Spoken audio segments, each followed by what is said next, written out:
کہ جیسے کہ ہم دیکھ چکے ہیں کہ نبی اکرم صلی اللہ علیہ وسلم پر جو تکمیل رسالت ہوئی اس کا ایک مظہر بلکہ مظہر اتم یہ تھا کہ آپ نہ صرف داعی تھے، مبلغ تھے، مبشر تھے، منذر تھے، واعظ تھے، معلم تھے، مربی تھے، مزکی تھے، بلکہ اس کے علاوہ آپ کے ذمہ یہ تھا کہ نظام باطل کو جڑ سے اکھیڑ کر نظام دین حق کو بالفعل قائم کر دیں۔ یہ گویا کہ ایک انقلابی مشن تھا جو محمد رسول اللہ صلی اللہ علیہ وسلم کے حوالے کیا گیا۔ اس انقلابی مشن کی تکمیل کے لیے پہلا کام کیا تھا؟ آپ نے قرآن مجید کے مقناطیس کے ذریعے سے اپنے معاشرے میں موجود سلیم الفطرت لوگوں کو کھینچ لیا، پھر آپ نے ان کا تزکیہ کیا، اور وہ بھی قرآن مجید کے ذریعے سے، پھر آپ نے انہیں منظم کیا۔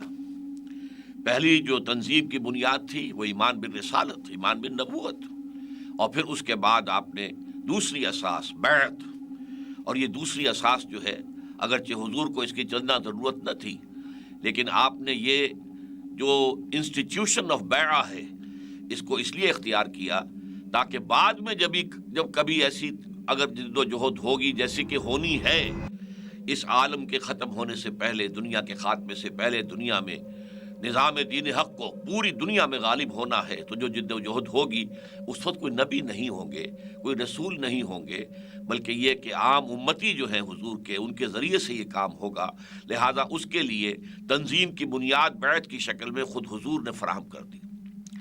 اب آج ہمارا اس سلسلے کا جو تیسرا گفتگو کا معاملہ ہے وہ یہ ہے کہ انقلابی جد و جہد میں تصادم ناگزیر ہوتا ہے، اس لیے کہ معاشرے میں اگرچہ ہوتے ہیں سلیم الفطرت لوگ بھی جو ہر دعوت پر غور کرتے ہیں، سوچتے ہیں، اور انہیں دل کو اور دماغ کو اگر قابل قبول ہوتی ہے تسلیم کر لیتے ہیں، لیکن اکثر و بیشتر اصحاب اقتدار یا وہ طبقات کہ جو اس نظام کے ساتھ پریولیجز جن کی وابستہ ہیں، جن کے ویسٹڈ انٹرسٹ وابستہ ہیں، وہ پھر یہ کہ خم ٹھوک کر میدان میں آتے ہیں اور اپنا سٹیٹس کو، اپنے نظام کو برقرار رکھنے کی پوری کوشش کرتے ہیں۔ لہذا ایک تصادم ناگزیر ہے۔ اس تصادم کی آج میں آپ کے سامنے چند مراحل میں جو تصادم ہوا ہے اس کی تفصیل پیش کرنا چاہتا ہوں۔ سب سے پہلا تصادم کیا تھا؟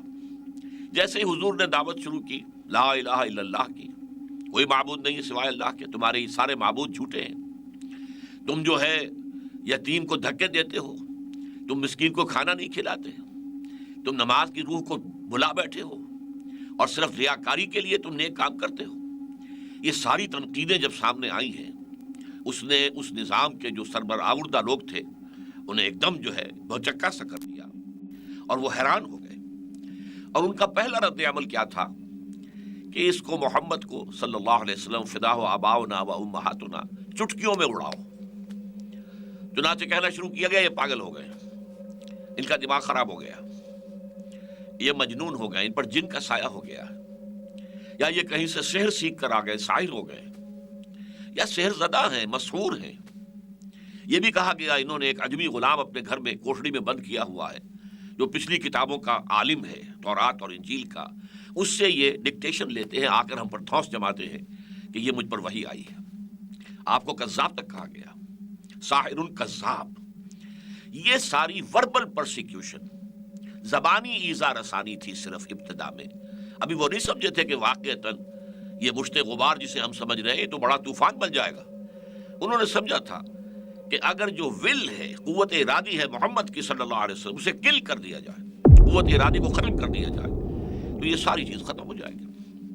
لہذا اس وقت جو بھی لوگ ایمان لائے تھے حضور پر، ان سے کوئی تعرض نہیں کیا گیا، انہیں مارا نہیں گیا، پیٹا نہیں گیا۔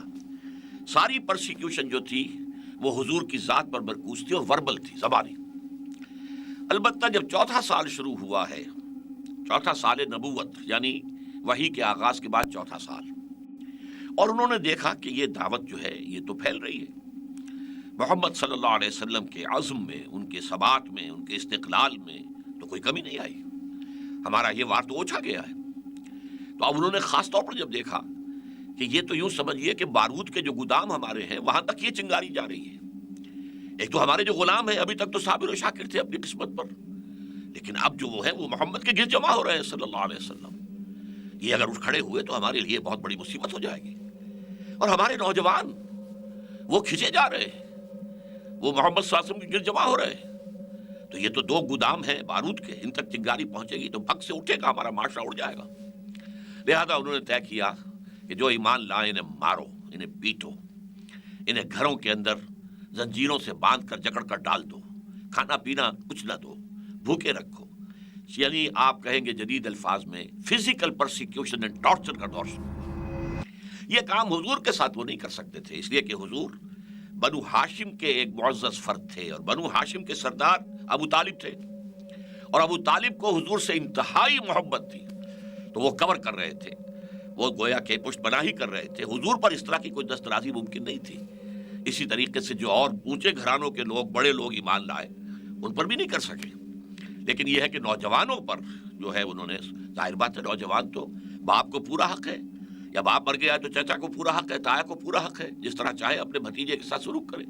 اور غلام اور بانیاں جو ہیں وہ تو ان کی مملوک تھی، انہیں تو قتل بھی کر دے تو کوئی ان سے پوچھنے والا نہیں۔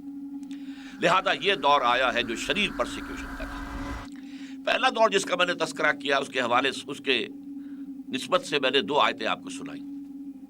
سورہ ہجر میں فرمایا گیا وَلَقَدْ نَعْلَمُ أَنَّكَ يَضِيقُ صَدْرُكَ بِمَا يَقُولُونَ، اے نبی جو کچھ یہ لوگ آپ کے بارے میں کہہ رہے ہیں، پاگل ہو گئے ہیں، مجنون ہو گئے ہیں، شاعر ہیں، ساحر ہیں، مسحور ہیں، وغیرہ وغیرہ، تو ہمیں معلوم ہے کہ آپ کا سینہ بھنچتا ہے یہ باتیں سن کر۔ یہی لوگ جو مجھے الصادق الامین کا خطاب دینے والے ہیں، جب میں آتا تھا تو وہ اپنی نگاہیں میرے قدموں تلے بچھاتے تھے، آج وہ مجھے کیا کہہ رہے ہیں، پاگل، مجنون، ساحر، شاعر، تو صدمہ ہوتا تھا۔ لیکن سورہ مزمل میں فرمایا گیا وَاصْبِرْ عَلَىٰ مَا يَقُولُونَ وَاهْجُرْهُمْ هَجْرًا جَمِيلًا، اے نبی جو یہ کہہ رہے ہیں صبر کیجئے، جھیلیے، برداشت کیجئے، تحمل کیجئے، اور ان سے علیحدگی اختیار کیجئے، لیکن خوبصورتی کے ساتھ، لٹ مار کر علیحدہ نہ ہوں، اس لیے کہ انہیں کو آپ کو ابھی تبلیغ کرنی ہے۔ ہاں کہہ دیجئے بھائی ٹھیک ہے، آپ کی سمجھ میں میری بات نہیں آ رہی، میری سمجھ میں آپ کی بات نہیں، پھر بات کریں گے خوبصورتی کے ساتھ۔ قالوا سلاما اذا خاطبهم الجاہلون قالوا سلاما، تو یہ طرز عمل تھا جو حضور صلی اللہ علیہ وسلم کو تلقین فرمایا گیا۔ لیکن اس کے بعد جب پرسیکیوشن کی شدت ہو گئی ہے، اور آپ کو معلوم ہے جو کچھ حضرت بلال کے ساتھ ہوا، کہ ان کا جو آقا تھا امیہ ابن خلف، اس نے ان کے گلے کے اندر گردن میں رسی باندھی اور چھوکروں کے حوالے کر دیا گھسیٹو اسے مکے کی گلیوں کے اندر۔ اب ظاہر بات ہے وہاں کی گلیاں پتھریلی، جسم ادھڑ رہا ہے، کھال چھل رہی ہے، خون نکل رہا ہے، وہ لے کے جا رہے جیسے کسی جانور کی لاش کو گھسیٹ رہے ہیں، اور پھر بالکل کھلے میں لے جا کر جہاں نیچے زمین جو ہے توے کی طرح جل رہی ہے اور اوپر آسمان برسا رہا ہے آگ، وہاں چت لٹا دیا گیا اور سینے کے اوپر بھاری پتھر رکھ دیا گیا۔ اب اس کی وجہ سے سانس لینا مشکل ہے، لیکن پھر بھی وہ کیا کہہ رہے ہیں، احد احد احد احد احد احد، ایک ہی کو مانوں گا، کسی اور کو نہیں مانوں گا۔ اسی طریقے سے حضرت خباب بن الارت رضی اللہ تعالیٰ عنہ، وہ لوہار تھے، کام کرتے تھے، ظاہر بات ہے کہ وہاں معاشرے میں ان کی کوئی سٹیٹس نہیں تھا ان کا، لہذا انہیں بلایا گیا، ان کے نگاہوں کے سامنے دیکھتے ہوئے انگارے بچھائے گئے، اور پھر ان سے کہا اتارو کرتا، اتار دیا، کہا لیٹ جاؤ، لیٹ گئے۔ کیوں؟ اس لیے کہ حضور کا حکم یہ تھا کہ چاہے تم پر کتنا ہی تشدد کریں، تم جوابی کارروائی نہیں کرو گے، تم ہاتھ نہیں اٹھاؤ گے، تم اپنے دفاع اور تحفظ کے لیے بھی ہاتھ نہیں اٹھاؤ گے۔ اسے بعد میں کہا گیا سورہ نساء میں کہ تمہیں ایک زمانے میں حکم تھا کفو ایدیکم، اپنے ہاتھ روک کر رکھو، بندے رکھو، کوئی جوابی کارروائی نہیں، لہذا وہ لیٹ گئے۔ اب آپ خود سوچئے کہ جس شخص کو یہ معلوم ہے کہ یہ مجھے زندہ بھوننے لگے، کباب بنانے لگے ہیں، اگر اس سے اجازت ہوتی تو ایسا ڈیسپریٹ انسان 2-4 آدمیوں کو مار کر مرتا، اجازت نہیں ہے۔ یہ ڈسپلن تھا جو محمد رسول اللہ سکھا چکے ہیں، سمعوا اسمعوا واطیعوا، لہذا وہ لیٹ گئے، پشت کی جو ہے کھال جلی، چربی پگھلی، اس سے وہ انگارے ٹھنڈے ہوئے۔ اسی کے ضمن میں واقع آتا ہے، یہی خباب بن الارت رضی اللہ تعالیٰ عنہ اس کے راوی ہیں، حضور کی خدمت میں حاضر ہوئے، اور حضور اس وقت خانہ کعبہ کی ایک دیوار کے سائے تلے آرام کر رہے تھے، اپنی چادر اپنی سر کے نیچے رکھ کر۔ یہ لوگ پہنچے فریاد لے کر، اے نبی دیکھیے اب ہمارے لیے یہ پرسیکیوشن ناقابل برداشت ہو رہی ہے، یہ پرسیکیوشن جو ہے یہ ہمارے برداشت کے زائد سے زائد ہو گئی ہے۔ اللہ تدعو لنا، کیا آپ اللہ سے ہمارے لیے دعا نہیں کرتے کہ اللہ تعالیٰ جو ہے اپنی مدد بھیجے، ان لوگوں کے ہاتھ شل کر دے، ان پر عذاب جو ہے آ جائے۔ حضور اس وقت اٹھ کر بیٹھ گئے اور کسی قدر ناراضگی کے اظہار کے ساتھ فرمایا خدا کی قسم تم جلدی مچا رہے ہو، تم سے پہلے تو ایسا بھی ہوتا تھا کہ کسی ایمان کا دعویٰ کرنے والے کو گڑھا کھود کر دھڑ اس کے اندر جو ہے وہ اس کے گاڑ دیتے تھے اور سر کے اوپر آری رکھ کر چیرنا شروع کرتے تھے اور پورے جسم کو 2 حصوں میں تقسیم کر دیتے تھے۔ وہ برداشت کرتا تھا. ایسا بھی ہوتا تھا لوہے کی کنگھیوں سے ہڈیوں کے اوپر سے گوشت نوچ لیا جاتا تھا. ایسا بھی ہوتا تھا کہ زندہ آگ میں جلائے گئے. یہ تو پوری قرآن مجید میں ایک صورت موجود ہے کہ جس میں اصحاب الاخدود کہ جنہوں نے اہل ایمان کو موحدین کو جلایا زندہ آگ میں. تو آپ نے فرمایا کہ تم صبر کرو، جھیلو، برداشت کرو. ایک وقت وہ آ جائے گا کہ جب کہ ایک سوار صنعت سے حضر موت تک جائے گا اور اسے اللہ کے سوا کسی کا خوف نہیں ہوگا. لیکن ابھی وقت ہے، اللہ ابھی تمہیں آزما رہا ہے. اسی وقت یہ آیات نازل ہوئی جو میں نے آپ کو سنائی. الف لام میم، سورہ عنکبوت کے آغاز میں. احسب الناس ان یترکوا ان یقولوا آمنا وهم لا یفتنون. کیا لوگوں نے یہ سمجھا تھا کہ وہ صرف یہ کہنے پر کہ ہم ایمان لے آئے چھوڑ دیے جائیں گے، چھوٹ جائیں گے، جہنم سے بھی نجات ہو جائے گی؟ وَلَقَدْ فَتَنَّا الَّذِينَ مِن قَبْلِهِمْ، اور ہم نے تو سب ان سے پہلے جو لوگ بھی آئے ہیں اس راستے پر ہم نے ان کو آزمایا. وَلَيَعْلَمَنَّ اللَّهُ الَّذِينَ صَدَقُوا وَلَيَعْلَمَنَّ الْكَاذِبِينَ. اللہ کا تو یہ اصول ہے، یہ قاعدہ ہے جو کبھی تبدیل نہیں ہوگا کہ جو بھی ایمان کا دعویٰ کرتا ہے ہم اسے آزماتے ہیں، دیکھتے ہیں واقعتاً سچ مچ ہم پر ایمان لایا ہے یا یہ صرف زبانی کلامی جو ہے عاشق بنا پھرتا ہے ہمارا. تو ہمارا تو قاعدہ یہ رہا، ہم آزمائیں گے، تم جھیلو اور برداشت کرو. اس کو ہم کہتے ہیں پیسو ریزسٹنس، اور اس کا حکم رہا ہے سن 4 سے لے کر سن 12 تک، 8 برس تک حضور کا حکم تھا. قرآن میں ابھی کوئی آیت نازل نہیں ہوئی تھی، لیکن اصل اطاعت تو تھی محمد کی صلی اللہ علیہ وسلم. مصطفیٰ برسا خیش را کے دی ہم اوست، اگر بہو نہ رسیدی تمام بولا بیست. دین تو نام ہی مصطفیٰ کا ہے صلی اللہ علیہ وسلم، ان کا حکم تھا. اس کا فائدہ جو سب سے بڑا ہوا وہ یہ تھا کہ وہ جو معاشرے میں سائلنٹ میجورٹی ہوتی ہے، جس میں ہمت نہیں ہوتی کہ وہ ظالموں کے خلاف کھڑی ہو جائے، لیکن وہ اندھی بہری تو نہیں ہوتی. وہ جب دیکھتے تھے انہیں کیوں ستایا گیا، یہ بلال نے کیا جرم کیا تھا، کیا کوئی چوری کر لی تھی، کیا کوئی ڈاکہ ڈالا تھا، کیا اپنے آقا کی بیٹی کی کوئی بے حرمتی کر دی تھی جو یہ آقا اس طرح سزا دے رہا ہے. جب بتایا جاتا تھا کچھ نہیں کیا اس نے، وہ تو صرف یہ کہتا ہے کہ میں اللہ کے سوا کسی کو معبود نہیں مانتا اور محمد کو اللہ کا رسول مانتا ہوں صلی اللہ علیہ وسلم. اب آپ بتائیے اس کا کیا اثر ہوگا؟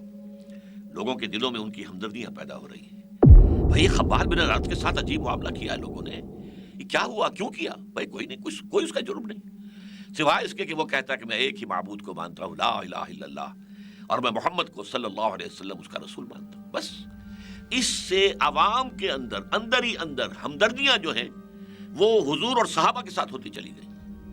بہرحال یہ پیسو ریزسٹنس بہت اہم ہے سیرت النبی میں، اور بعد کی کامیابیوں کے لیے یہ ایک بہت بڑا عامل ہے. اب اس کے بعد تاریخ نے ایک ورق پلٹا اور حضور صلی اللہ علیہ وسلم کو اللہ تعالیٰ نے مدینے میں جگہ دے دی. دار الہجرت بن گیا یثرب، اور وہ اب مدینۃ النبی بن گیا. اگرچہ حضور بنفس نفیس وہاں دعوت کے لیے نہیں پہنچے، مدینے کی طرف سے کھڑکی کھلی اور پہلے سال، وہ 10واں سال تھا غالباً، جو نبوی کے 7 آدمی ایمان لے آئے خزرج کے. اگلے سال 15 ہو گئے یا 12 ہو گئے، اس سے اگلے سال 75 ہو گئے، جن کے لیے کہ حضور نے اپنے 2 ساتھیوں کو بھیج دیا تھا تعلیم کے لیے، قرآن سکھانے کے لیے. ان میں مصعب بن عمیر تھے رضی اللہ تعالیٰ عنہ، اور عبداللہ ابن ام مکتوم تھے رضی اللہ تعالیٰ عنہ. وہ اگلے سال آئے تو 75 آدمی لے آئے، حضور کی جھولی میں ڈال دیے. اب انہوں نے معاہدہ کر لیا کہ حضور آپ آ جائیں مدینے، ہم آپ کی حفاظت کریں گے جیسے اپنے اہل و عیال کی. بہرحال تاریخ نے ایک عجیب نقشہ دیکھا، چشم فلک نے. مکے والے خون کے پیاسے ہیں، وہاں سے نکلنا حضور کے لیے مشکل ہے.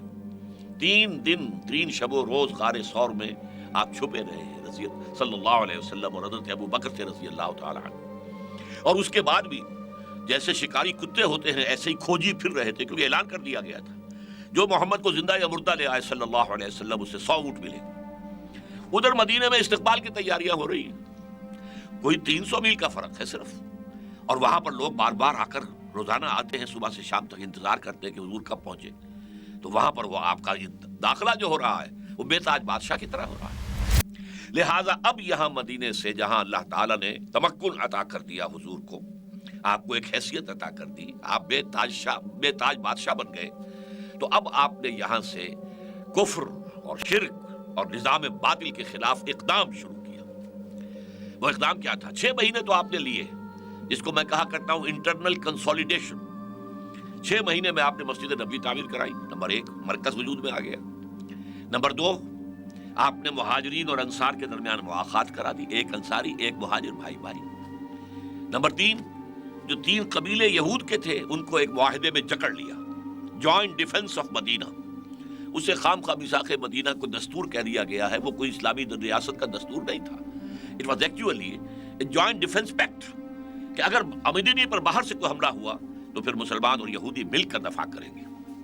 اور یہ 3 کام کرنے کے بعد پھر آپ نے اب گویا کہ اقدام شروع کیا ہے۔ وہ اقدام کیا تھا؟ آپ نے چھوٹے چھوٹے دستے بھیجنے شروع کر دیے تاکہ جو کاروان روٹ تھا جس پر کہ یہ سمجھیے لائف لائن تھی قریش کی، تجارت ہی ان کا ذریعہ معاش تھا، شام کی طرف جاتے تھے، بدر سے گزرتے تھے۔ بدر مکے سے 200 میل ہے یا اس سے بھی زائد، اور مدینے سے 70-80 میل ہے، تو گویا کہ یہاں انٹرسیپٹ کیا جا سکتا تھا ان کے قافلوں کو۔ اسی طریقے سے جنوب میں یمن کی طرف جاتے تھے تو پھر وہ طائف سے ہو کر گزرتے تھے، تو مکے اور طائف کے درمیان نخلا کی وادی میں بھی آپ نے ایک چھوٹا سا چھاپا مار دستہ بھیج دیا، یہ ثابت کرنے کے لیے we are very much here now. اب وہ گویا کہ ایک طرح کا اکنامک بلاکیڈ ہو گیا مکے والوں کے لیے کہ ان کا جو شاہراہ تھی جس سے وہ تجارت کرتے تھے، اب تک تو کوئی انہیں تھریٹن نہیں کرتا تھا اس پر، اب وہاں معلوم ہوا کہ محمد صلی اللہ علیہ وسلم اور ان کے ساتھی اب موجود ہیں، یہ اکنامک بلاکیڈ۔ اور دوسرا یہ کہ حضور بھی یہ جو 8 مہمیں ہیں ان میں سے 4 میں حضور خود بھی گئے، اس لیے انہیں 4 غزوات کہتے ہیں۔ ان میں آپ جہاں بھی گئے وہاں کے لوکل قبائل سے آپ نے معاہدہ کر لیا، وہ سب کے سب پہلے حلیف تھے اور تابع تھے قریش کے۔ اب یا تو اس قبیلے نے حضور سے معاہدہ کر لیا ہم آپ سے آج سے آپ کے ساتھی ہیں، یا یہ کہا کہ صاحب ہم نیوٹرل رہیں گے، نہ ہم آپ کے خلاف قریش کی مدد کریں گے نہ قریش کے خلاف آپ کی مدد کریں گے۔ ان دونوں کا نتیجہ کیا تھا کہ جو حلقہ اثر تھا، سیاسی اثر و رسوخ قریش کا، وہ کم ہو رہا ہے۔ The zone of influence, political influence of Quraysh was diminishing۔ اس کے بعد جو ہے تنگ آ کر 1000 کا لشکر لے کر ابو جہل نکلا ہے، ادھر سے حضور نکلے ہیں صحابہ اکرام کو لے کر، اور بدل میں پہلی جنگ ہو گئی ہے۔ پہلا مقابلہ ہوا 313 کا 1000 کے ساتھ، یہ تقریباً نہتے اور وہ کیل کانٹے سے لیس، یہاں 2 گھوڑے وہاں 100 گھوڑے، یہاں 70 اونٹ وہاں 900 اونٹ، یہ صورتحال۔ لیکن اس میں اللہ تعالیٰ نے فتح عطا فرما دی۔ یہاں سے آخری دور شروع ہو گیا تصادم کا، اور وہ ہے قتال فی سبیل اللہ۔ لہٰذا قرآن مجید میں پھر اس کو جب فرض کر دیا گیا اور اس پر کچھ مسلمان کسمس آئے، خاص طور پر جن میں کچھ نفاق کے جراثیم تھے، انہوں نے کہا کہ جنگ کی کیا ضرورت ہے، ہم صرف دعوت و تبلیغ کرتے رہیں، تو اگر گڑ دے کر مارا جا سکتا ہو تو زہر کائے کو دینا ہے۔ ان منافقین نے کہا ابھی کوئی آیت تو اتری نہیں ہے قتال کی، تو سورہ محمد نازل کر دی اللہ نے تاکہ ان پر حجت قائم ہو جائے۔ اسے سورہ محمد بھی کہتے ہیں صلی اللہ علیہ وسلم، اور سورہ قتال بھی کہتے ہیں۔ بہرحال جو لوگ بھی تھے جن کے اندر ایمان کی کمزوری تھی یا خدا نہ خواستہ نفاق کے جراثیم اب پل رہے تھے، انہوں نے جب اعتراض شروع کیے تو اللہ تعالیٰ کی طرف سے کھل کر بات آ گئی، کتب علیکم القتال وہو کرہ لکم۔ دیکھو مسلمانوں، تم پر اب جنگ فرض کر دی گئی ہے اور وہ تمہیں بہت بھاری لگ رہی ہے، ناپسند ہے، جان کا خطرہ ہے۔ عسیٰ ان تکرہوا شیئا وہو خیر لکم، جان لو تمہارے ایمان کا تقاضا ہے کہ یہ مانو کہ ہو سکتا ہے تم کسی چیز کو ناپسند کرو، حالانکہ اسی میں اللہ کی طرف سے تمہارے لیے خیر آ رہا ہو۔ وعسیٰ ان تحبوا شیئا وہو شر لکم، اور یہ بھی ممکن ہے کہ تم کسی چیز کو پسند کرو حالانکہ وہ تمہارے لیے شر ہے۔ واللہ تعلم وانتم لا تعلمون، اللہ جانتا تم نہیں جانتے۔ بہرحال محمد الرسول اللہ والذین معہ، جنہوں نے 13 برس یا 12.5 برس مکے میں جہاد کیا تھا قرآن کے ساتھ، جہاد بالقرآن، قرآن کی دعوت، لوگوں کو دعوت تک پہنچانا قرآن کے ذریعے، لوگوں کا تربیت تزکیہ قرآن کے ذریعے سے، اور وہ ڈٹے رہے تھے، ہر طرح کی پرسیکیوشن کو برداشت کیا تھا۔ اب وہ میدان جنگ میں آئے، ایک کے بعد دوسری، دوسری کے بعد تیسری، جنگوں کا سلسلہ 6 برس تک جاری رہا ہے۔ It was a continuous war. یہ تو بیٹلز کہلاتی ہے، battle of Badr, battle of Uhud, battle of the trenches, یہ بیٹلز ہیں، لڑائیاں ہیں۔ جنگ جو ہے وہ تو مسلسل تھی، اور ان بڑی جنگوں کے درمیان اور چھوٹے چھوٹے غزوات بے شمار ہوئے، لیکن یہ کہ جب یہ 6 سال کے عرصے میں چونکہ پوری تیاری کر کے محمد رسول اللہ نے یہ اقدام کا فیصلہ کیا تھا، آپ کے پاس ایسے جانثار تھے کہ جو اپنی جان دے دینے کو سب سے بڑی کامیابی سمجھتے تھے، اس لیے کہ شہادت مطلوب و مقصود مومن نہ مال غنیمت نہ کشور کشائی، انہیں تو شہادت کی موت پسند تھی، لہٰذا اللہ تعالیٰ نے کامیابی عطا فرمائی۔ پہلی کامیابی صلح حدیبیہ کی شکل میں ہوئی، اور پھر اس کو تو خیر لوگوں نے کامیابی نہیں سمجھا، لیکن اللہ نے فرمایا انا فتحنا لک فتحا مبینا، یہ در حقیقت فتح خیبر اور اس کے بعد فتح مکہ کی یہ تمہید تھی جو صلح حدیبیہ کی شکل میں ہوئی ہے۔ اور اس کے بعد آپ کو معلوم ہے وہی اللہ کا بندہ، اللہ کا رسول جو بڑی مشکل سے جان بچا کر مکے سے نکلا تھا، 6 سال بعد، بدر کے 6 سال بعد اور ہجرت کے 8 سال بعد، رمضان سن 10 ہجری کے اندر، اور 10 ہی تاریخ تھی، وہ مکے میں داخل ہوا ہے 10,000 اپنے جانثاروں کے ساتھ۔ جاء الحق وزهق الباطل ان الباطل کان زہوقا، حق آ گیا، باطل چلا گیا۔ یقیناً باطل تو بھاگنے والی شے ہے، جب تک حق سامنے نہیں آتا اس وقت تک وہ اپنا روب جماتا ہے، لیکن جب حق سامنے آ جائے اور وہ شرائط پوری کرے، اس کے اندر پوری قوت موجود ہو، ہر چیز قربان کر دینے کا مادہ موجود ہو، تو پھر باطل ٹھہر نہیں سکتا۔ چنانچہ اس کے بعد کیا شکل ہوئی وہ میں نے آپ کو سورۃ النصر سنائی تھی، اذا جاء نصر اللہ والفتح ورأیت الناس يدخلون فی دین اللہ افواجا، جب اے نبی صلی اللہ علیہ وسلم، جب اللہ کی مدد آ گئی اور فتح ہو گئی، اور آپ نے دیکھا کہ اب لوگ جوق در جوق، فوج در فوج دین میں داخل ہو رہے ہیں۔ یہاں نوٹ کر لیجئے، دین اللہ، اس پر پہلے ہم گفتگو کر چکے ہیں، وہ اسلام میں داخل ہوئے تھے، وہ سب کے سب ایمان میں نہیں داخل ہوئے تھے، یا ایمان ان کے دلوں میں داخل نہیں ہوا تھا۔ قالت الاعراب آمنا قل لم تؤمنوا ولکن قولوا اسلمنا، لیکن اسلام میں آ گئے تو گویا کہ دین میں آ گئے، اطاعت قبول کر لی، سرنڈر کر دیا۔ ورأیت الناس يدخلون فی دین اللہ افواجا فسبح بحمد ربک واستغفر انہ کان توابا۔ تو اے نبی، آپ ابھی تک جو بہت مشغول رہے، تو جتنا آپ کی خواہش تھی کہ ہمارے ساتھ لو لگائے رکھیں، یہ ساری مصروفیات اس میں حائل ہو جاتی تھی۔ اب آپ فارغ ہیں، آپ کا مشن مکمل ہو گیا، آپ کی بعثت خصوصی الی اہل العرب تھی، یہاں دین غالب بھی آ گیا اور اسلام پھیل بھی گیا، لہذا مشن جو ہے آپ کا ایک درجے میں مکمل ہو گیا، لہذا اب آپ ہمہ دن اللہ تعالیٰ کی جانب متوجہ ہو جائیں۔ یہ تھا وہ سارا نظام، تصادم کے مختلف مراحل جن سے گزر کر محمد الرسول اللہ صلی اللہ علیہ وسلم نے اللہ کے دین کو غالب کیا جزیرہ نما عرب میں۔ اب منطق کے اصول کے مطابق صغرا کبرا جوڑیے تو کیا نتیجہ نکلتا ہے؟ جب تک کل روئے ارضی پر اللہ کا دین، دین حق غالب نہ ہو جائے، ہنوز حضور صلی اللہ علیہ وسلم کا مشن نامکمل ہے۔ یہ وہ بات ہے جو علامہ اقبال نے جواب شکوہ میں اللہ تعالیٰ کی طرف سے کہی کہ وقت فرصت ہے کہاں، کام ابھی باقی ہے، نور توحید کا اتمام ابھی باقی ہے۔ دیکھیے حضور نے اپنے دستے مبارک سے جزیرہ نما عرب میں دین غالب کر دیا، جاء الحق وزهق الباطل۔ پھر آپ کے ساتھیوں نے، آپ کے صحابہ نے، آپ کے جانشینوں نے، آپ کے خلفاء نے، پھر جو ہے فوجیں نکلی ہیں، اور 3 اطراف میں، شمال کی طرف، مغرب کی طرف، مشرق کی طرف، اور ایک بہت بڑے علاقے کے اوپر اللہ کا دین غالب ہو گیا۔ پھر ایک سازش ہوئی ہے، یہودی سازش، جس نے مسلمانوں کو اندر سے باہم ٹکرا دیا، انٹرنل سیبوٹاج۔ اس کے نتیجے میں 1 لاکھ مسلمان ایک دوسرے کی تلواروں سے اور نیزوں سے اور تیروں سے وہ شہید ہو گئے۔ اس لیے نتیجہ یہ نکلا کہ وہ جو طوفان جا رہا تھا، باہر اب کوئی رکاوٹ نہیں تھی، ایکسٹرنل ریزسٹنس کوئی موجود نہیں تھا، سلطنت روما تقریباً ختم، سلطنت ایران ختم، اور یہی اس وقت کی 2 سپریم پاورز تھی، 2 سپر پاورز کہہ لیجیے۔ لیکن اس انٹرنل سیبوٹیج نے روک لیا اور وہ معاملہ اب رک گیا۔ لیکن یہ معاملہ ہونا ہے، ہو نہیں سکتا کہ قیامت آ جائے، دنیا ختم ہو جائے اور حضور صلی اللہ علیہ وسلم کا مشن ادھورا رہ جائے، پورے عالم انسانیت پر اللہ کا دین غالب نہ ہو، ناممکن، یہ ہو ہی نہیں سکتا۔ اب اس کی خبریں دی ہیں محمد الرسول اللہ صلی اللہ علیہ وسلم نے۔ میں نے پہلی حدیث آپ کو سنائی ہے حضرت نعمان ابن بشیر سے، اور یہ مسند احمد ابن حنبل رحمہ اللہ میں موجود ہے۔ اس کا اب میں ترجمہ آپ کو سنا رہا ہوں، متن سنا چکا ہوں۔ حضور نے فرمایا، دیکھو مسلمانوں، نبوت تمہارے مابین رہے گی جب تک اللہ چاہے گا، یعنی میں رہوں گا بنفس نفیس تمہارے مابین جب تک اللہ چاہے گا۔ پھر جب اللہ چاہے گا نبوت کو اٹھا لے گا، یعنی میرا انتقال ہو جائے گا، میرا وصال ہو جائے گا۔ اس کے بعد خلافت علی منہاج النبوت کا دور آئے گا، نبوت کے نقش قدم پر عین مین اللہ کے دیے ہوئے اس نظام کی تکمیل کے ساتھ اس کا نفاذ جاری بھی رہے گا، آگے بڑھے گا۔ یہ خلافت علی منہاج النبوہ.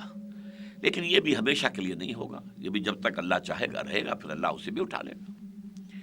پھر ایک کاٹ کھانے والی ملوکیت کا دور آئے گا، ظالم، عض یعض کہتے ہیں کاٹنا، تو کاٹ کھانے والی حکومت، ملوکیت آئے گی، ملکن. یہ دور آیا بنو امیہ کا دور، جس میں کہ سانحہ کربلا ہوا، واقعہ ہرہ ہوا، سینکڑوں تابعین شہید کیے گئے. یہ ظلم اور جور یہ ہوا ہے. اگرچہ بظاہر ہم کہتے ہیں وہ خلفائے بنو امیہ، وہ خلفاء نہیں تھے. یہ حدیث کہہ رہی ہے ملکن عاضن، کاٹ کھانے والی ملوکیت آئے گی. البتہ یہ دور بھی ختم ہو جائے گا.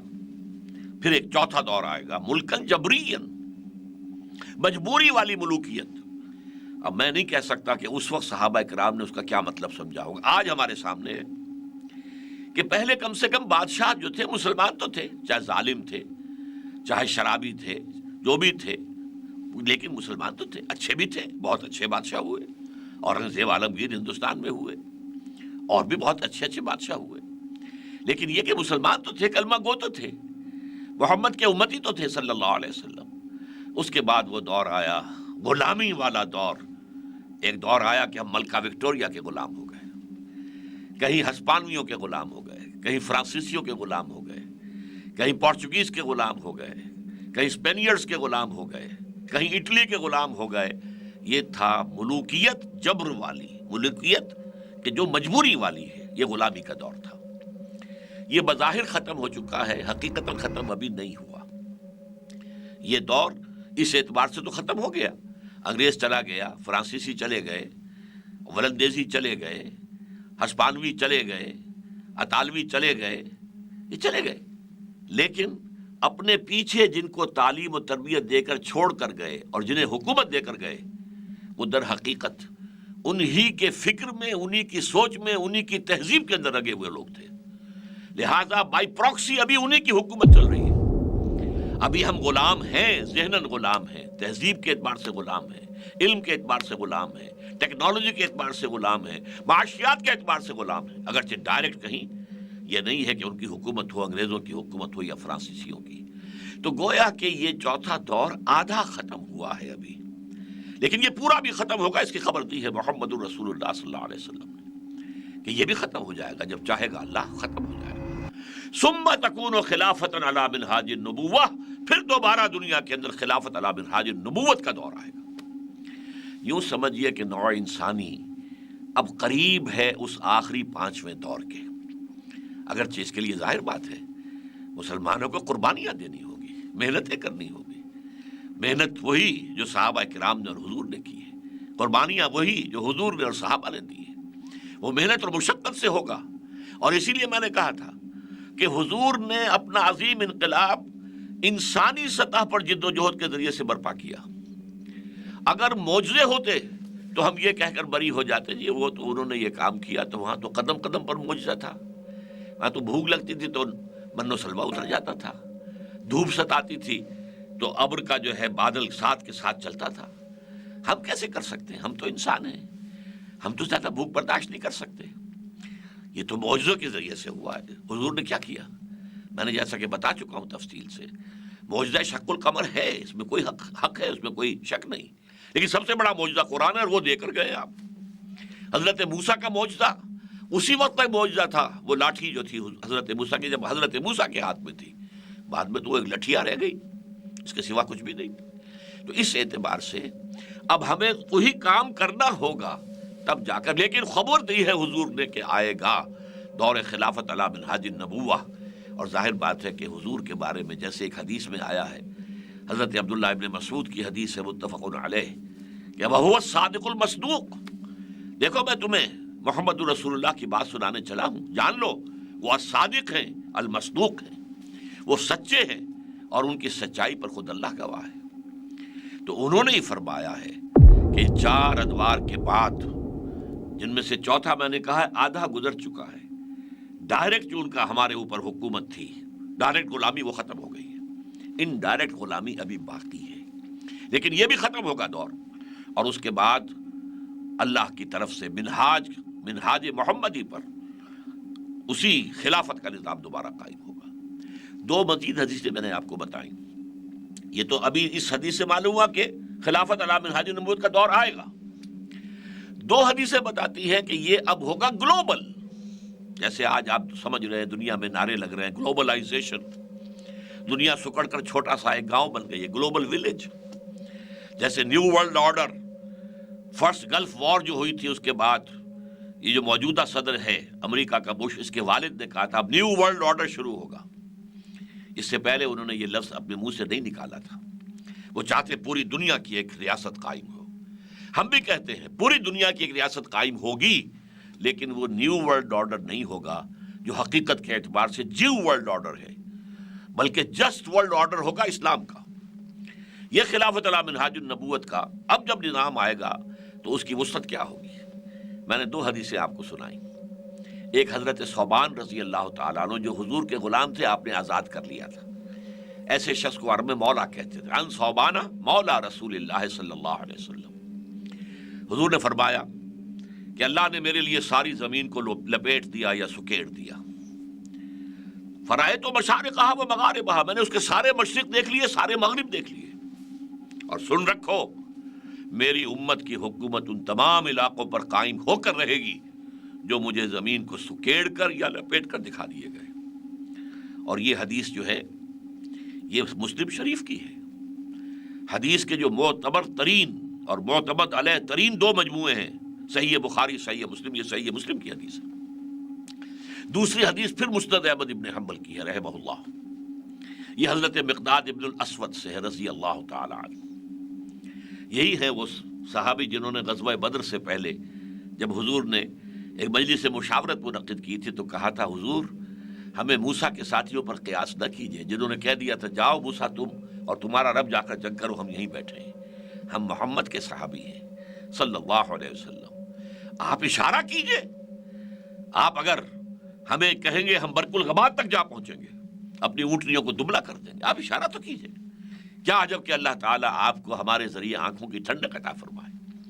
یہی مقداد ابن الاسود ہیں جو روایت کر رہے ہیں کہ حضور نے فرمایا لا یبقى علی ظہر الارض بیت مدر ولا وبر، اس زمین کی پیٹھ پر کوئی گھر نہیں بچے گا، نہ اینٹ گارے کا بنا ہوا اور نہ ہی اونٹ کے بالوں کے کمبلوں کا بنا ہوا خیمہ۔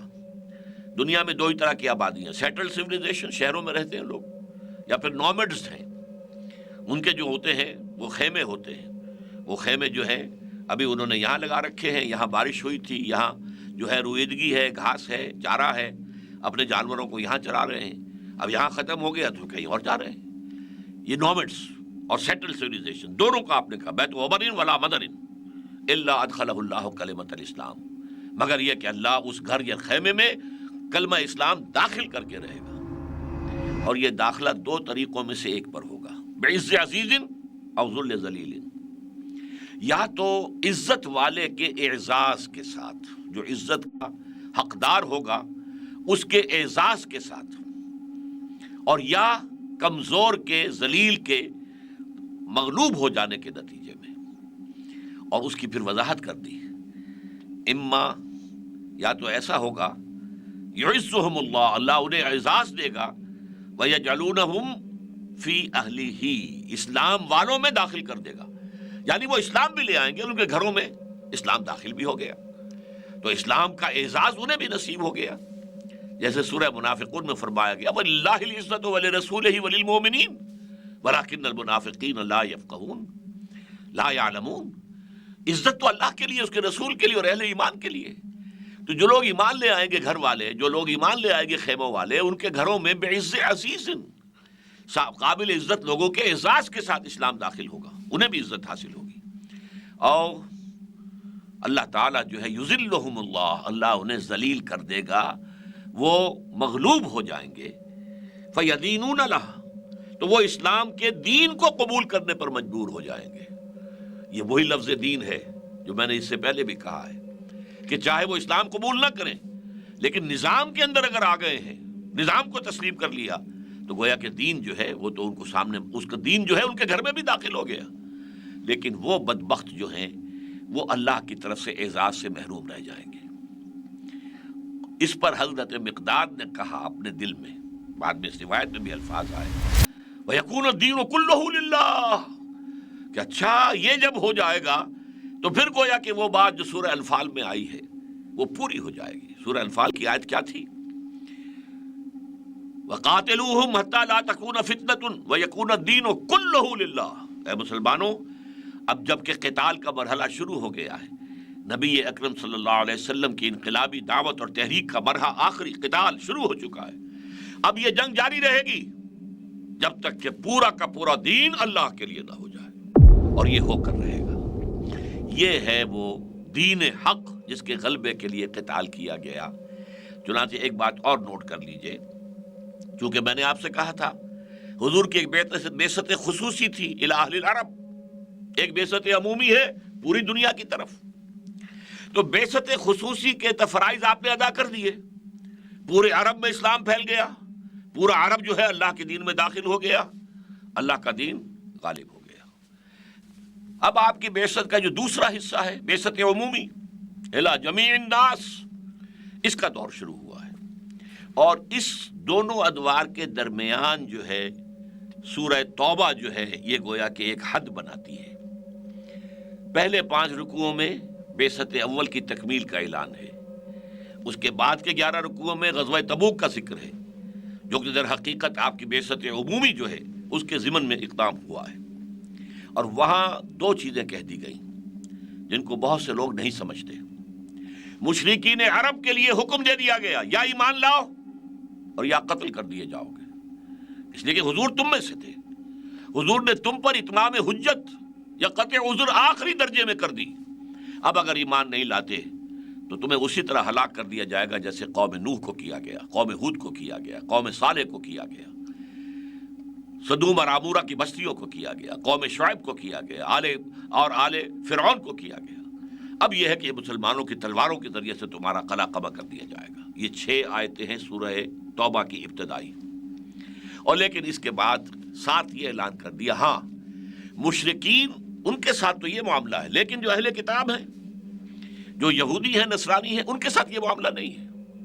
ان کے بارے میں فرمایا گیا حتیٰ یعطوا الجزیۃ عن ید وہم صاغرون، اگر وہ چھوٹے بن کر رہیں، اسلامی نظام، اسلامی ریاست کی بالادستی کو قبول کریں، دین حق کی بالادستی کو تسلیم کریں اور جزیہ بھی دیں، چھوٹے بن کر رہیں، تو وہ رہ سکتے ہیں، وہ یہودی رہیں، وہ عیسائی رہیں۔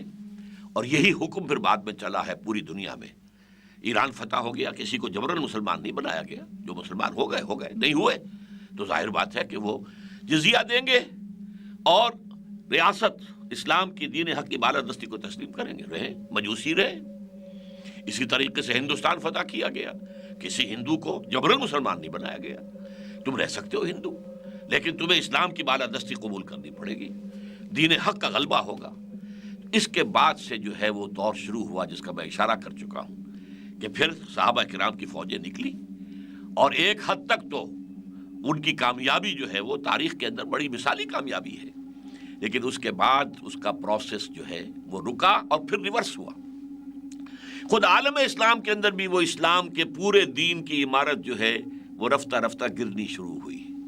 خلافت راشدہ کے اختتام کے فوراً بعد یوں سمجھیے 6 منزلہ عمارت کی سب سے اونچی منزل، اور وہ تھی کہ مسلمانوں میں خلیفہ وہ ہونا چاہیے جو مسلمانوں کی مشاورت سے منتخب کیا جائے، اس میں تقویٰ دیکھا جائے، تدین دیکھا جائے، علم دیکھا جائے، فضل دیکھا جائے، اس کی بنا پر انتخاب ہونا چاہیے، اس کی بجائے جس کی لاٹھی اس کا بھینس۔ چنانچہ بنو امیہ آ گئے، خاندانی ریاست قائم کر لی، بنو عباس آ گئے، خاندانی حکومت قائم کر لی، اس کے بعد ترکوں میں خلافت آئی، وہ بھی خاندانی موروثی بادشاہت۔ تو اصل میں اسلام کی عمارت گرنی تو شروع ہو گئی تھی، لیکن ابھی بہت حد تک اسلامی قانون نافذ رہا تھا، اور اسلامی قانون کے لیے وہاں قاضی بھی تھے، وہاں عدالتیں تھیں، شرعی عدالتیں، وہاں مفتی حضرات بھی تھے، وہ چلتا رہا یہاں تک کہ کولونیل پاورز آف یورپ آئیں، انہوں نے ساری عمارت ڈھا دی۔ اب ہمارا ملک چلے گا، ہمارا نظام چلے گا، ہماری حکومت ہوگی، ہمارا فوجداری قانون ہوگا، ہمارا دیوانی قانون ہوگا۔ یہ دور آ کر اب یہ دور دوبارہ اب اٹھ رہا ہے اس طرف کہ اب پھر دین حق کے غلبے کی جدوجہد ہو، اور اس کے لیے سمجھ لیجئے کہ یہ ہمارا فرض عین ہے بحیثیت امتی محمد صلی اللہ علیہ وسلم کہ آپ کے مشن کی تکمیل کے لیے تن من دھن لگائیں، وقف کریں، لیکن اس کے لیے سمجھنے کی بات یہ ہے، اس کے لیے میتھڈولوجی، اس کے لیے طریقہ کار سیرت النبی سے لینا ہوگا۔ لقد کان لکم فی رسول اللہ اسوۃ حسنہ، تمہارے لیے اللہ کے رسول کی زندگی میں اسوہ حسنہ بہترین مثال ہے۔ انہوں نے 20 برس کی عمر میں اندرون ملک انقلاب برپا کر دیا، اور اس کے بعد 3 سال کے اندر اور وہ جو ہے اگلا مرحلہ بھی شروع ہو گیا، جس کو آپ کہہ سکتے ہیں ایکسپورٹنگ دی ریولوشن یا ایکسٹینشن آف دی ریولوشن، دائیں بائیں شمال کی طرف۔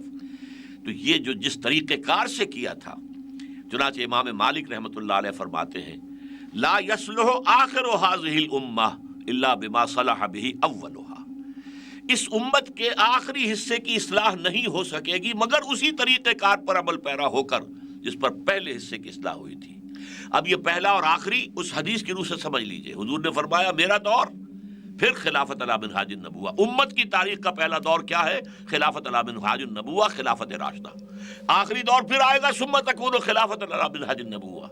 تو اس آخری دور کا قیام وہ بھی ممکن ہوگا اسی طریقے سے جس سے پہلے دور کا قیام ہوا تھا۔ اس طریقہ کار کو اختیار کر کے اسی پر عمل پیرا رہ کر یہ کام ہو سکتا ہے کہ جیسے حضور کے دست مبارک سے کبھی عرب کے پیننسولا میں، عربین پیننسولا میں دین قائم ہوا پھر پھیلا، ایسے ہی اللہ تعالیٰ کسی ملک کو سعادت دے دے کہ اس میں خلافت علی منہاج النبوہ کا نظام قائم ہو جائے، اور پھر وہ پھیلے گا، اور اب تو جنگل کی آگ کی طرح پھیلے گا، اور اب جنگ کی ضرورت بھی نہیں ہوگی، اس لیے کہ آج تو ذرائع ابلاغ موجود ہیں۔ اس ریاست سے پیغام جو ہے پوری دنیا تک جا سکے گا، ٹیلی ویژن کے ذریعے سے جا سکے گا، اور وہ باقی سارے ذرائع سے پھیلے گا، پوری دنیا کے لوگ آ کر دیکھ سکیں گے، اور ہم دعوت دے سکیں گے come and see with your own eyes, this is Islam, یہ اسلام ہے، یہاں دیکھو، یہاں کوئی جبر نہیں ہے، یہاں تو آزادیاں ہیں، یہاں ایک عام شخص بھی خلیفۃ المسلمین کے اوپر تنقید کر سکتا ہے، اس سے کرتے کا حساب لے سکتا ہے۔ آؤ دیکھو یہاں معاشی اعتبار سے توازن ہے، یہ نہیں ہے کہ ہیوز اور ہیو ناٹس کے درمیان معاشرہ تقسیم ہو گیا ہو، یہاں ہر فرد کی کفالت کی ذمہ داری نظام خلافت پر ہے۔ آؤ دیکھو، اپنی آنکھوں سے دیکھو۔ تو ظاہر بات ہے کہ نوع انسانی تقریباً 2-2.5 صدی سے اس تلاش میں ہے کہ کوئی جسٹ سوشل آرڈر اس کے وجود میں آ جائے۔ ایران جو فرانس کا انقلاب تھا اسی کی تلاش میں ایک کوشش تھی، بولشوک ریولوشن اسی کی تلاش میں ایک کوشش ہے، نوع انسانی اب بھی متلاشی ہے، اور وہ چاہتی ہے کہ کوئی جسٹ سوشل آرڈر ہمیں ملے۔ اگر اس کی مثال وہ جسٹ سوشل آرڈر جو محمد رسول اللہ نے قائم کر کے دکھایا تھا، ہم کسی ایک سائزیبل ملک میں اس کو قائم کر کے دکھا دیں تو دنیا ٹوٹ پڑے گی، اس کو قبول کرے گی، بھاگ دے گی، اور پھر وہ دین جیسا کہ حضور نے فرمایا کل روئے ارضی پر چھا جائے گا۔ لیکن اس کے لیے جیسا کہ میں نے عرض کیا، تن من دھن وقف کرنا ہوگا، اور میتھڈولوجی وہی اختیار کرنی ہوگی جو سیرت سے ماخوذ ہو، اور اس کے نتیجے میں پھر تکمیل ہو جائے گی، جس کی علامہ اقبال نے خبر دی ہے۔ انہوں نے کہا ہے کہ وہ وقت آئے گا، شب گریزاں ہوگی آخر جلوہ خورشید سے، یہ چمن معمور ہوگا نغمہ توحید سے، یہ پورا عالم انسانیت نغمہ توحید، لا الہ الا اللہ، ان الحکم الا للہ، لا حاکم الا اللہ، اللہ کے سوا کوئی شارع نہیں ہے، اللہ اور اس کے رسول کی شریعت ہوگی جو نافذ ہوگی۔ اللہ تعالیٰ، اور یہ بات آخری کہہ رہا ہوں، اسی کا خواب دیکھا تھا علامہ اقبال نے 1930 میں ان کے خطبے میں ہے، اسی کا خواب دیکھا تھا قائد اعظم نے، اسی کا راگ الاپا تھا قائد اعظم نے 1937 سے 1947 تک کی تقریروں میں، کہ ہم ایک چاہتے ہیں کہ اسلام کی ایک تجربہ گاہ ہو، اور عہد حاضر میں اسلام کے اصول حریت و اخوت و مساوات کا ایک نمونہ دکھا دیں، تو وہ روشنی کا مینار بن جائے گا، پوری دنیا اسلام کی طرف آ جائے گی۔ افسوس کہ ہم اس میں بری طرح فیل ہو گئے ہیں۔ اللہ تعالی ہمیں توفیق دے کہ ہم اپنا وہ سبق دوبارہ یاد کر لیں، کبھی بھولی ہوئی منزل بھی یاد آتی ہے راہی کو، اللہ تعالی ہمارا رخ ادھر کر دے کہ یہاں پر اللہ کے دین کو قائم کیا جائے، اور پھر یہاں سے پھر وہ پھیلے مشرق اور مغرب کی طرف، اور کل روئے عرضی پر، کل عالم انسانیت پر اللہ کے دین کا سایہ ہو جائے۔ اقول قولی ھذا واستغفر اللہ لی ولکم ولسائر المسلمین والمسلمات۔